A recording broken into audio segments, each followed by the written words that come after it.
Peace be with you. Dear friends, we are celebrating 14th Sunday in Ordinary Time. The Gospel for our reflection is from Matthew chapter 11, verses 25 to 30. Here, Jesus is speaking out of experience, the experience that the rabbis and the wise men rejected him, and the simple people accepted him. The intellectuals had no use for him, but the humble welcomed him. We must be careful to see clearly what Jesus meant here. He is very far from condemning intellectual power. What he is condemning is intellectual pride. It is not intelligence which shuts out, it is pride. It is not stupidity which admits, it is humility. A man may be as wise as Solomon, but if he has not the simplicity, the trust, the innocence of the childlike heart, he shuts himself out.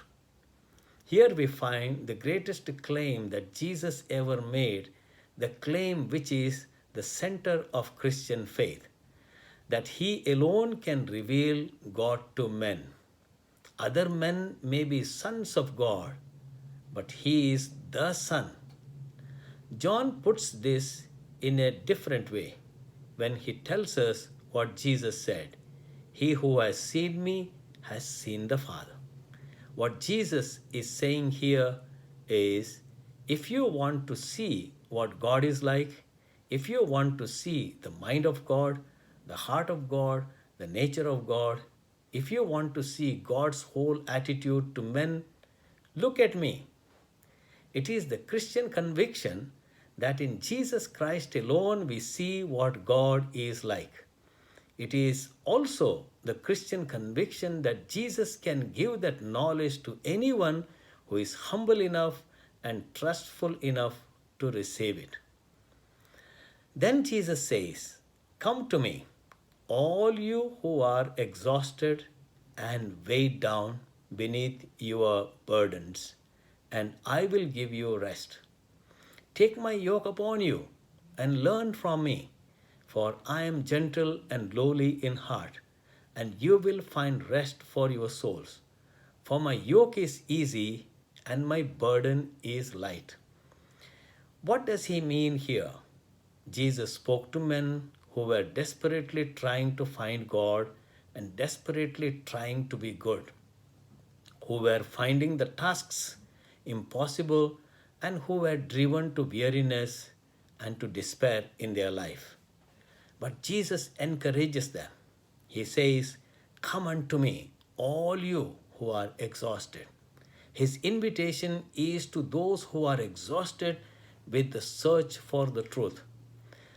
The Greeks had said, "It is very difficult to find God, and when you have found him, it is impossible to tell anyone else about him." It is Jesus' claim that the weary search for God ends in himself. He says, "Come unto me, all you who are weighed down beneath your burdens." For the Orthodox Jew, religion was a thing of burdens. Jesus said of the scribes and Pharisees, "They bind heavy burdens hard to bear and lay them on men's shoulders." But Jesus says very clearly, "My burden is light." To the Jew, religion was a thing of endless rules and regulations. Jesus invites us to take his yoke upon our shoulders. The Jews used the phrase "the yoke" for entering into submission to.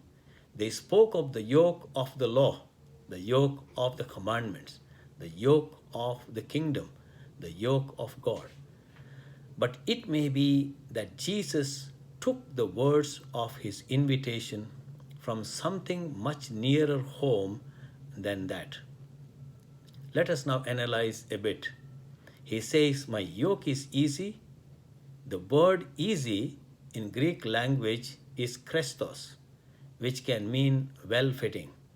In Palestine, ox yokes were made of wood. The ox was brought and measurements were taken. The yoke was then roughed out and the ox brought back to have the yoke tried on. The yoke was carefully adjusted so that it would fit well and not hurt the neck of the patient beast. The yoke was tailor made to fit the ox. There is a legend that Jesus made the best ox yokes in all Galilee, and that from all over the country men came to him to buy the best yokes that skill could make. In those days, as now, shops had their signs above the door, and it has been suggested that the sign above the door of the carpenter's shop in Nazareth may well have been, "My yokes fit well." It may well be that Jesus is here using a picture from the carpenter's shop in Nazareth where he had worked throughout the silent 30 years. Jesus says, "My yoke fits well." What he means is, the life I give you is not a burden to provoke you. Your task is made to measure to fit you. Whatever God sends us is made to fit our needs and our abilities exactly. That is what Jesus is affirming here. He says, "My burden is light." It is not that the burden is easy to carry, but it is laid on us in love. It is meant to be carried in love, and love makes even the heaviest burden light. When we remember the love of God, when we know that our burden is to love God and to love our neighbor, then the burden becomes a song. There is an old story which tells how a man came upon a little boy carrying a still smaller boy who was lame upon his back. "That's a heavy burden for you to carry," said the man. "That's not a burden," came the answer.